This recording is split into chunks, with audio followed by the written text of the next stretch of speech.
Hoje a gente chega no fim da nossa Masechet, a gente está em Ain Vav Amud Aleph, na quarta linha. Traz para a gente a Gemara, Rami Lei Rav Amram Lei Rav Sheshet. Perguntou Rav Amram para Rav Sheshet o seguinte: Rami Lei significa que ele vai comparar duas fontes.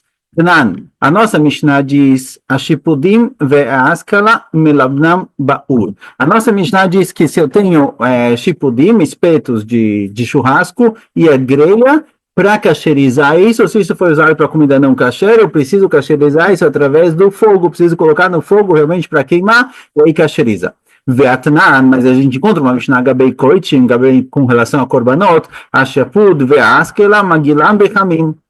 No Beit HaMikdash, eles grelhavam sempre, certo? Tinha churrasco lá todo dia, eles grelhavam a carne, e o que acontece lá é que tem korbanot que eles precisam ser comidos dentro de 48 horas, tem korbanot que precisam ser comidos dentro de 24 horas, cada um tem leis específicas. O que acontece é que, por exemplo, se alguém fez um korban hatat, trouxe um korban hatat, os kohanim recebem parte da carne e eles preparam essa carne na grelha. A carne que sobrou na grelha, o que ficou absorvido na grelha, dentro de 24 horas, ou vamos começar com a carne original. Se fizeram um korban hatat, prepararam lá a carne, kohanim começaram a comer, no fim não conseguiram comer tudo, sobrou carne. O que sobra para o dia seguinte de manhã, se a carne não terminaram a carne no próprio dia nem à noite, sobrou carne do korban hatat para amanhã do dia seguinte, essa carne é chamada de notar, restos, sobras, e ela está proibida.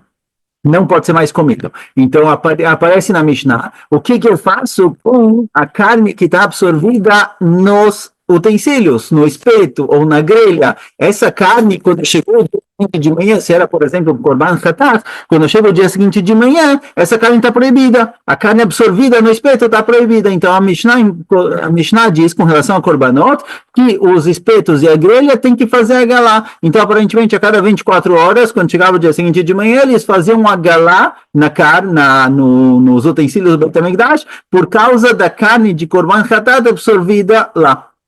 Então, assim perguntou Rav Amram para Rav Sheshet. Então, a nossa Mishnah diz que para cacherizar essas coisas, precisa colocar no fogo. A Mishnah, com relação ao korbanot, diz que não, é suficiente fazer agalá, certo? A priori, os dois têm coisas proibidas, absorvidas. Amarlei falou Rav Sheshet para ele, Amram Beri, Amram, meu filho, Mainyan Koichi Metzel Giulev de Kohavim. A sua pergunta não começa. Você está perguntando uma Mishnah de Kodashim, de korbanot, com relação a uma Mishnah de Giulev de Kohavim, com relação a comidas proibidas. Reiteira balata, missura balá, os casos são completamente diferentes. Nos korbanot, o que foi absorvido no espeto? A carne. A carne, na hora que ela foi absorvida no espeto, ela era permitida. Então, algo que foi permitido foi absorvido na carne. Depois se tornou proibido, mas na hora da absorção, digamos assim, na hora que isso daqui foi absorvido, ele era permitido, diferente da comida do Beit Kohavim, diferente de uma comida não kasher que se absorveu, que já era proibido antes de absorver. Então, fala Rav Sheshet, é diferente. Quando já era proibido desde o começo, eu preciso colocar no fogo. Quando no começo era permitido e depois se tornou proibido, a cacherização é mais leve. Já que era algo permitido, que se tornou proibido depois, a cacherização é mais leve, é suficiente colocar na água quente e fazer a galá. Amarava só que kapalit e sura kapalit, falava, não entendo, qual a diferença? A priori, o que era permitido, que ficou absorvido, quando chega o dia seguinte de manhã, o korban hatat, por exemplo, fizeram o korban hatat na terça-feira às 10 da manhã, prepararam o korban hatat lá no dia seguinte de manhã, o hatat, a carne de hatat, carne de korban hatat, que está absorvido na grelha e no espeto, se torna proibido. Eu preciso tirar o que é proibido. Então, qual a diferença se ele era permitido antes de ser absorvido? Eu preciso tirar de lá de dentro do espeto algo que é proibido. Então, a cacheração deve ser igual. Ela amarava, maia galana, mishtifal mericá. Por isso, falava, não, quando a Mishnah em Kodashim disse que a shafud ve'askela magilam bechamim, que precisa fazer a galá, precisa colocar na água quente, essa não é a cacherização. A cacherização vai ser colocar no fogo. A Mishnah está falando que com relação a korbanot, além de cacherizar no fogo, antes você tem que fazer shtifai mericá. Antes você precisa lavar bem com água fervendo e depois colocar no fogo. Ou seja, uma ruma especial de Kodashim. Em korbanot, para cacherizar os utensílios do Beit HaMikdash, além de colocar no fogo depois, primeiro você tem que limpar. Diferente de algo que foi usado com comida não kasher, ou de um oved kohavim, que lá na hora que você coloca no fogo, o fogo queima tudo, não precisa limpar. O fogo queima tudo, já vai queimar tudo que tiver lá. Com korbanot, tem uma rumra especial de colocar, de lavar isso com água quente antes também. Então, uma rumra, então não é uma contradição. Realmente, tanto korbanot quanto comida não kasher precisa colocar no fogo. Korbanot tem uma rumra especial de limpar isso com água quente antes. Amalei Abai perguntou a Abai, me dá me merikash tifá betzonen, agora Benjamin, fala Abai, não estou entendendo. Merikash tifá, que é a limpeza, que aparece um passo que tem que fazer uma certa limpeza, isso é com água fria. A galá é com água quente. Não dá para falar que a Mishnah que disse Magilam Benjamin, que você tem que fazer a galá com água quente, está falando sobre Merikash tifá, que é a limpeza, é a lavagem dos utensílios. A lavagem é com água fria, não com água quente. Então não dá para explicar que essa é a intenção da Mishnah. Elamar Abai, por isso Abai fala o seguinte, Agid alav reo. Ele traz um passuque, Agid alav reo, e um fala sobre o outro, certo? Uma Mishnah ensina a outra. A nossa Mishnah falou que tem que fazer libun, a Mishnah em Kodashim falou que tem que fazer a galá. Então, Tanach libun, veordin la galá, Tanach magalá, veordin la libun. Uma Mishnah ensina a outra. A nossa Mishnah falou que tem que fazer libun, a Mishnah falou que tem que fazer a galá. Uma Mishnah ensina a outra e a gente vai dizer o seguinte, a nossa Mishnah que falou que tem que fazer libun e também a galá. A Mishnah que falou que tem que fazer a galá, tem que fazer a galá e também libun. Ou seja, as duas Mishnahs se completam. Uma falou fazer libun, a outra falou fazer a galá, mas na verdade tem que fazer os dois. Amalei Rava, falou Rava para Abai, e se for assim, letninhu lekulhu becada. Se for assim, se realmente as Mishnah não dão completas, uma completa a outra, não dá para falar do jeito que você falou. Deveria ser o seguinte, deveria ter uma Mishnah, as duas coisas, ou a nossa Mishnah com relação a não kasher, Mishnah de Kodashim, uma das duas Mishnah eu deveria escrever que tem que fazer Agalá e Libun, Velit Neichada Beidach, a outra Mishnah não precisa falar os dois, pode falar só uma, Bechritei, na outra, Velema e Agida Avreo, e aí a Mishnah que só tem um, ela vai aprender a Mishnah que tem dois, que precisa fazer os dois. Mas escrever um em uma Mishnah e um na outra e dizer que eu junto e falo que tem que fazer os dois nas duas, isso daqui não faz sentido. Não dá para falar que essa é a maneira das Mishnah de escreverem. Se uma Mishnah escrevesse os dois e a outra escreveu só uma, eu diria, bom, aqui a Mishnah escreveu só uma, mas tem que fazer os dois, ela estava economizando. Mas falar que os dois se completam dessa maneira não faz sentido, certo? Então a resposta de Abai também caiu. Eu amarava, por isso ela dá outra explicação. Kodashim Ainu Tamai, o motivo que em Kodashim é suficiente a Galá, o motivo que nos utensílios do Beit HaMikdash é suficiente fazer somente a galá que de Rav Nachman Amar Rabba Baravua, é igual Rav Nachman falou em Rabba Baravua, que o que? De Amar, Kolhom Vayom Nasagiu Lechavero. Cada dia e dia é tirado o que tem do anterior, ou seja, quando fizeram o Korban, o que Rav Nachman falou é o seguinte, a Gemara já vai explicar isso, já vai descrever isso daqui melhor, mas só antecipando. A Gemara vai dizer o seguinte, olha,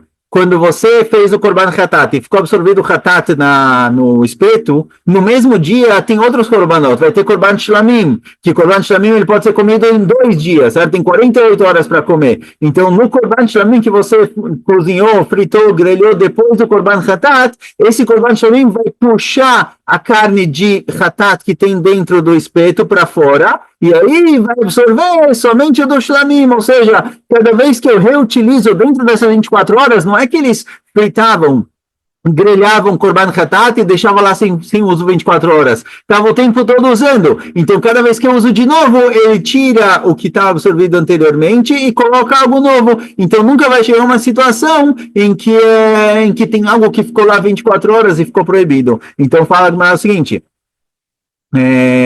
Tinach Shlamim de Kivan de Shneamim Mitachlei Mekame Dinyavi Notar Kave Giul. Fala, olha, se você está me falando de Korban Shlamim, que Korban Shlamim eu posso comer ele 24 horas, 48 horas, desculpa, não 24, tem 48 horas para comer, eu entendo. O Korban Shlamim feito hoje, quando eu fizer outro Korban Shlamim amanhã e reutilizar o mesmo utensílio, então o que tinha de Shlamim de hoje vai ser retirado amanhã, na hora que eu colocar o novo Korban na grelha, certo? Para fazer churrasco. E o de amanhã vai ser tirado no dia seguinte, ou seja, nunca vai ter 48 horas, nunca vai chegar na situação de notar. Ela Hatat, mas com relação ao Korban Hatat, que van de Leom Velala Mitachla, Korban Hatat ele tem que ser comido no dia que ele foi feito e também durante a noite. No dia seguinte de manhã, já está proibido. Que me vai ir na Hatat, se eu fizer um Korban Hatat hoje, certo? Terça-feira de tarde, terça-feira de manhã, fizeram Korban Hatat, quando chegar a quarta-feira de manhã, vem notar, a carne de Korban Hatat absorvida no espeto ou na grelha, quando chegar a quarta de manhã, se torna notar, se torna proibido,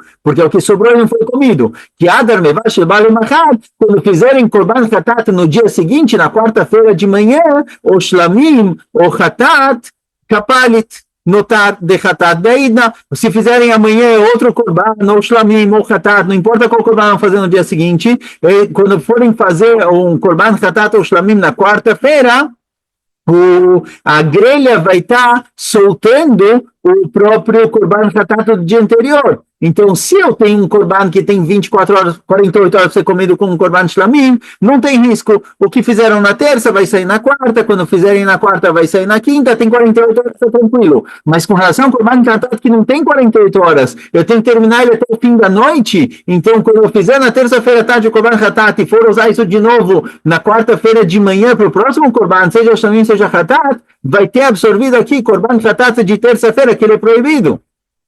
Certo? Capaz de notar de Hatat, de Aidna. Então não vai funcionar. Bechatat ou Shlamim, o que está absorvido de Korban Hatat da terça-feira vai sair, vai dar gosto no Korban Hatat de quarta. Ou Korban Shlamim de quarta, o que fizerem, então não vai funcionar, não vai dar certo. Então o fato de estar em uso contínuo não vai me resolver, porque o que foi feito, às vezes vai ter utensílios que eles foram usados na terça, e só vai ser usado de novo na quarta, e se for um Korban Hatat, quando chega a quarta de manhã, o absorvente está proibido, quando eu faço na quarta, no meio da manhã, outro Korban, esse outro Korban vai estar pegando algo proibido. Amrei responderam, Lotzricha de Mevash ba Hatat Aidna, Adar Mevash ba Aidna Shlamim, de Hatat de Lemachar, o Shlamim de Etmol, Bead Yadadei Kashalim Zmanayu, de Adar Mevash o Shlamim de Lemachar. Certo? Fala o seguinte, não. Quando eu te falei que tem uso contínuo, significa o seguinte, significa que se os Kohanim fizeram Korban Hatat, aparentemente eles tinham alguma ordem lá, tinha uma organização para não ter erro. Quando eles faziam Korban Hatat, depois de fazer Korban Hatat, eles usavam para o Korban Shlamim. Korban Shlamim é o Korban que você tem 48 horas para comer. Korban Hatat você tem 24 horas, tem que terminar até o anoitecer, até a próxima manhã. Korban Shlamim tem até amanhã do outro dia.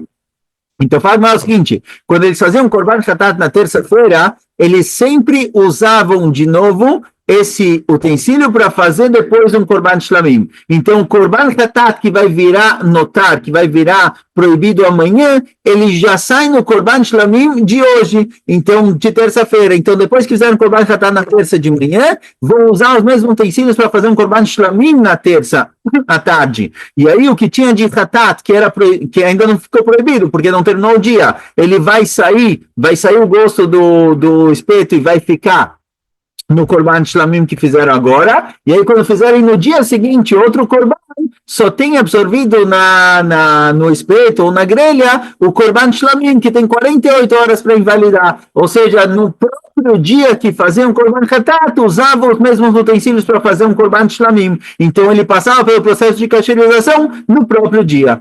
Se o utensílio não fosse usado depois do Korban Hatat até o dia seguinte, ia ter que cacherizar como se deve. Mas já que ele era usado no mesmo dia,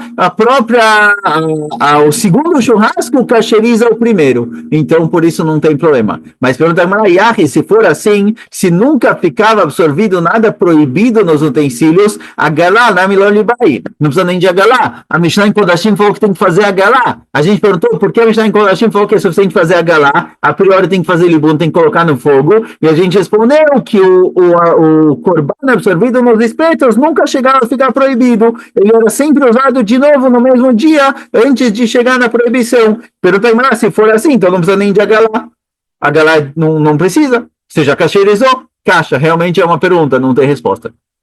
Certo? Então, a priori, geralmente quando aparece na caixa, é uma pergunta que dá para responder, dá para dar um jeitinho, mas é uma boa pergunta. Então, para a gente entrar na contradição, a nossa Mishnah falou que para cacherizar espetos e grelhas tem que colocar no fogo. A Mishnah em Kodashim falou que para cacherizar os utensílios do Beit HaMikdash, que eram usados como espeto e grelha, pode fazer somente a galá. Então a pergunta fica, Rav Papa Amar, Aikadir ve Ailokadir. Rav Papa falou o seguinte, fala, não, a diferença é a seguinte, os korbanot Beit HaMikdash, de novo, tinha korban o tempo todo, o negócio era usado lá diariamente, o tempo todo. Então já que ele é usado o tempo todo, o que está absorvido, ou restinhos de korban que ficaram presos no espeto ou na grelha, eles nem chegam a secar e endurecer, porque eu já estou usando de novo, de novo, de novo, de novo. Então já que eles não chegam a secar e endurecer, eles nunca ficam a ponto de que eu preciso queimar para cacherizar. A galá é sempre o suficiente. Diferente da panela de casa. A panela de casa, um espeto, uma grelha que eu comprei de ovelha do Ravim, o cara faz churrasco no domingo,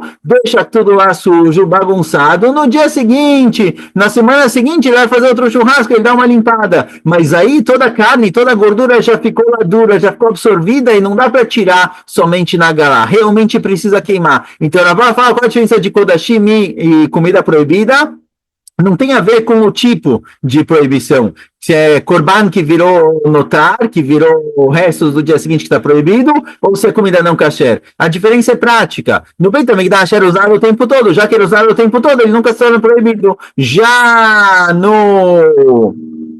Já na comida da pessoa, da casa dele, a panela às vezes acaba ficando suja, não é limpa na hora, no dia, a panela não, né, mas a grelha não é limpa no dia, aí é muito mais difícil de limpar, não adianta limpar, não adianta fazer a galá, colocar na água quente, precisa realmente queimar.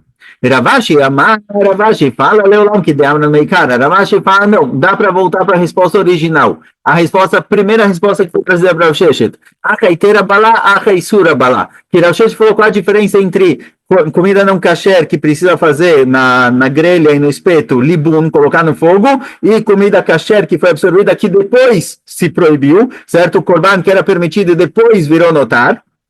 Ravashi falou que a diferença é se o que foi absorvido era kasher e ficou proibido, ou se já era proibido desde o começo. Certo? Assim falou, a Gemara falou lá atrás, assim Rav Sheshet respondeu. No fim, Rava perguntou, o de kakasha lechad de beina de kapalit, e sura kapalit, e Rava lá perguntou lá em cima, olha, que diferença faz se ele era permitido ou não no começo? Só eu preciso tirar algo que é proibido nesse momento. Mesmo que era permitido no começo, na hora que eu vou cacherizar, eu preciso tirar de dentro do objeto, dentro do kli, dentro da grelha ou do espeto, algo proibido. Então, que diferença faz o que ele era antes? Agora é proibido, então, igual para comida não kasher, eu preciso fazer libun, assim também para os espetos e grelhas do Beit HaMikdash, eu tenho que fazer libun, já que agora é proibido. Então, fala Ravashi que não, a gente volta para a resposta original, e essa sua pergunta dá uma resposta. Beina de kapalit, lo eteloisura beinei.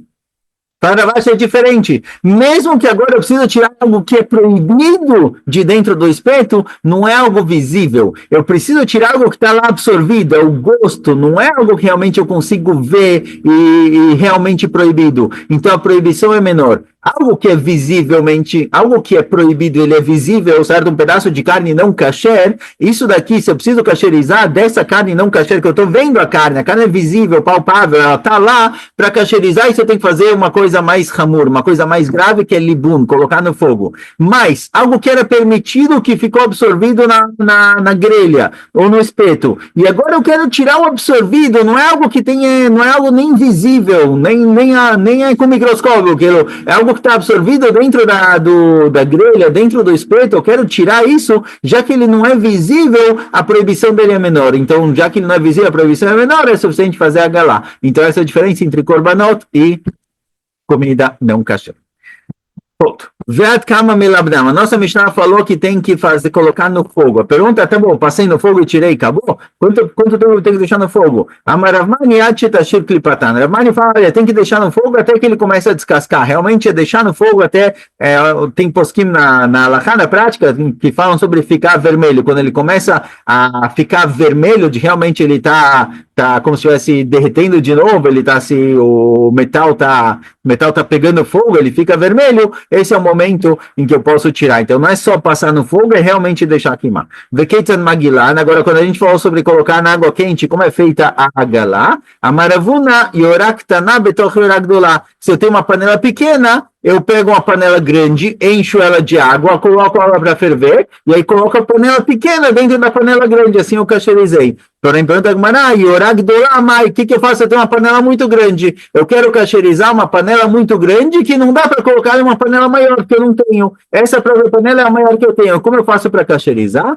Tashma, vamos ver. Galduda de Avei Bei Rav Akavia. Rav Akavia, ele tinha um Duda. Duda, aqui no caso, é uma panela muito grande. Ele tinha uma panela muito grande que ele queria cacherizar. Como ele fez? A Adarlei, o que ele fez? A Adarlei Gedanfa Delisha Apuma, ele colocou na borda da panela uma massa, certo? Uma massa, sabe? Um pedacinho de massa que ele preparou lá, uma lueimaia, e ele encheu a panela inteira de água, vearteja, e colocou água para ferver. Então a água foi fervendo, a água que está na panela fervendo, ela cacherizou todas as paredes da panela, porque é uma panela com água fervendo, e quando ela vai chegando em cima, geralmente quando ela chega em cima, ela voa, ela cai. Mas aqui que ele fez, na hora que ele colocou essa massa na borda da panela, a água quente foi fervendo a massa que estava lá, e aí isso cacherizou também a borda da panela. Então, nesse caso, a panela inteira ficou cacherizada. Certo? Na prática, alguém quer cacherizar uma panela muito grande, tem essa opção. Ele ele enche a panela de água, coloca para ferver. Quando estiver borbulhando, você coloca dentro da panela algum objeto que vai fazer com que a panela transborde e aí a água vai chegar em todos os cantos. Agora, ele não fez exatamente isso, ele não fez a panela transbordar, ele fez somente a borda ficar com essa massa que absorvia a água fervendo e também cacherizava a borda, sem fazer transbordar. Certo? Assim ele fez. Amarava falou, Rava, manhakim lenivad kia milta, e lavrava cabra de gavra rabau. Certo? Falou, olha, quem tem a capacidade de fazer algo como isso, de permitir algo dessa maneira, porque a priori, na hora que você tem a massa na borda, a água não vai chegar na borda em si, a água vai chegar na massa que vai chegar na borda e vai esquentar ela, mas não é a água própria chegando lá. Então, Rava falou, olha, se não fosse Rava Kavia que falou uma coisa dessas, ninguém poderia dizer isso. Da onde ele tirou? Kassavar, que bolou carpoltou, ma bolou benitotzot, carpoltou benitotzot. Ele entende que o quê? Que a regra geral com relação à cacherização é que, da mesma maneira que ele absorveu a proibição, ele tira a proibição. Então, o que é usado com água quente, eu cacherizo com água quente. O que é usado com fogo, eu tiro com fogo. Aqui entende Rava por que Rava Kavia fez isso, porque ele entende que a pessoa geralmente não enche a panela até o fim. Todo mundo que cozinha uma panela enche 2/3, 3/4, mas não até o fim. Então, se a pessoa cozinha algo não cacheiro numa panela, o que encostou nas bordas da panela? Não a comida em si, e sim nitzotzot, pedacinhos que foram borbulhando e voando, encostando nas pontas. Então ele entende que a comida proibida não encosta diretamente na borda da panela, ela voa um pouquinho e encosta. Então, se é dessa maneira, na hora que ele colocou a massa lá em volta e essa massa recebeu a água quente que estava borbulhando também, isso daqui cacherizou, porque igual ele foi absorvido indiretamente, não com a comida chegando na borda, e sim respingando, assim também esse respingo que aconteceu durante a cacherização é suficiente para cacherizar a panela inteira. A Sakin Chapava e Teorá. Nossa Mishnah falou que a faca, ela precisa, como ela é cacherizada, você raspa ela na pedra e ela está kasher. Além disso, além de raspar, afiar a faca, para tirar tudo que tem em fora, precisa fincar ela 10 vezes no chão. Na hora que você finca ela 10 vezes no chão, isso que você finca ela, isso vai tirando toda a gordura, tudo que é proibido que está na faca. Então aí a faca vai estar completamente limpa, certo? Baseado nessa ideia aqui, tem com relação à comida, vamos continuar esse pouco para entender melhor. Aí eu volto. Amaravuna Bedraroshua, Bekarta Sheinavodá. Quando é escrito que tem que fincar na terra, é fincar em terra que não tá mexida, certo? É terra dura, não uma terra que foi mexida, porque senão isso não ajuda em nada. Amarav Kahana, Bessakin, Afeshen Bagumot. Amarav Kahana, isso daqui também é válido também, somente quando a faca ela é lisa, ela não tem buraquinhos, porque se ela tem buraquinhos, a comida proibida vai ficar dentro do buraco. Tá na minha tem uma breta que apoia isso. Sakin Afeshen Bagumot, Natsar Sará para mim Bakarka. Uma faca boa, uma faca lisa, que ela não tem buracos, finca ela 10 vezes no chão e tá kasher. Amaravun Breirashua, Lechol Batsonen. Fala, Ravuna Beidra Yoshua, isso é válido para comer uma comida fria. Por quê? Porque a comida fria, o máximo que ela vai absorver é a gordura que está na faca, presa na faca. Então, na hora que eu finquei a faca 10 vezes no chão ou raspei ela com uma pedra, eu tirei toda a gordura que está em volta, certo? Ou eu limpei com a esponja de hoje em dia, ou eu limpei com bombril, algo do tipo. Então, se a proibição da faca é porque eu usei essa faca para cortar uma carne não kasher, por exemplo, que aí a gordura da carne ficou presa na faca, eu posso kasherizar essa faca fincando ela no chão ou passando uma esponja muito forte, porque aí você vai tirar toda a gordura que está fora, com a condição que seja uma faca boa, certo? Que não tem buraquinhos. Então isso é o suficiente. Mas se eu usei essa faca para cortar algo quente, que algo quente ele faz com que a faca absorva dentro dela a proibição, aí realmente vai ter que fazer a galá igual com água quente, certo? Essa castização da faca somente limpando fora. Está tratando quando ela foi usada para coisas frias, que aí o máximo que aconteceu é que fora tem gordura presa, então eu limpo isso através de fincar no chão, alisar com a pedra. Mas se tem gordura absorvida dentro, aí não. Onde a gente encontra que realmente é com relação à comida fria, que a Agmará falou que mesmo que essa faca foi usada para comida não kasher e ela absorveu comida não kasher, se eu quiser usar essa faca para comida fria, eu posso só limpar ela por fora. Mas se eu quiser usar ela para quente, que aí o quente ele tira o que está absorvido também, é preciso fazer uma castização com Agalá. Que a de Mariuda, o Bati Bartuvi, certa vez, Mariuda, certo? Um dos Hakamim era Biuda, e Bati Bartuvi, os dois, Avuyat e Kamei de Shurmalka, os dois estavam sentados perante Shurmalka, estavam comendo com ele, e esse Shurmalka era um Ovet Kohavim, era um goi. Atele Kamayu Etroga, trouxeram um etrogo para eles comerem, certo? Shurmalka era o rei lá, ele que estava oferecendo a comida. Atele Kamayu Etroga, Pasak Achal, Pasak vehavlei lebati bartuvi. O que se fez? Esse Shurmalka, ele cortou um pedaço de etrogo, comeu, era o dono da casa, depois ele cortou mais um pedaço do etrog com a faca dele e entregou isso para Bati Bartuvi, que era o outro Yehudi que estava lá. E depois, antes de cortar o etrog e entregar para a viúva um pedaço também, ele fincou até a faca no chão 10 vezes para cacherizar a faca e cortar o etrog que abriu e dar para a Marilda comer. Amarlei Bati Bartuvi, Bati Bartuvi, que também era Yehudi, na hora que ele viu isso, que ele viu que Shvur Malka cacherizou a faca antes de cortar e dar um pedaço para a viúva, ele perguntou, Veal Gavra Labar Israel, falou, mas eu também sou Yehudi, por que você não fez a mesma coisa para mim? Porque na hora de servir a viúva, você cacherizou a faca, você fincou ela 10 vezes no chão, e já que você está com algo frio, você cacherizou dessa forma e serviu a viúva, mas para mim não. Para mim você cortou e me serviu, e nem cacherizou. Falou, eu não sou Yehudi também. Amarlei, Marquim Libegavei, o Marloquim Libegavei. Falou, Shurmalka, olha, o Rabiuda eu conheço, o Rabiuda eu sei que o cara é direitinho, ele faz tudo certinho, o Rabiuda eu conheço que ele não come nada que não é kasher. Você não conhece, eu não sabia que você também leva a sério essas coisas, eu não sabia que você também fazia tudo direitinho. Então, para ele, eu fiz como se deve, para você eu servi do jeito que foi, certo? Então, sinto muito, eu não sabia que você também se preocupa com isso. E cadê a Amei? Amarlei, Itkar Mayavat Peurta. Tem quem diga, Shurmalka falou para ele, olha, não esquece o que aconteceu ontem à noite. Não esquece o que aconteceu ontem à noite. O que aconteceu ontem à noite? Então, a gente traz aqui, esse Shurmalka, ele era um rei persa. Os persas, quando eles recebiam visitas, a visita que dormia na casa dos persas, eles mandavam à noite para o quarto da visita uma escrava para passar a noite com ele. E fala Shurmalka para esse Bati Bartuvi, olha, era viúva, quando eu mandei ontem à noite uma escrava para o quarto dele, certo? Para ele passar a noite com ela, ele mandou ela embora. Olha, eu não quero. Para mim, não tem né? Uma escrava é proibido, para mim eu não quero. Você recebeu a escrava no quarto, você não falou nada. Então, olha, ontem à noite, quando eu mandei a escrava para os dois, a viúva falou, não, de jeito nenhum, eu entendi que ele é um cara sério, um cara Yehudi, religioso, não vai fazer uma coisa dessas. Você aceitou, você recebeu essa escrava no seu quarto, então eu entendi errado, entendi que você não precisa cacherizar a faca para você, certo? Por isso, eu não cacherizei. Mas de qualquer jeito, dessa história a gente vê que fincar a faca na terra 10 vezes, cacheriza ela. Adriana Lacha Sochereta Poel, o Slika Lama coisa a gente termina a Masechet, Escolha, Chazak Baruch para todo mundo que veio até aqui, Bezat Hashem, em breve começamos uma nova Masechet, sempre seguindo em frente. Escolha.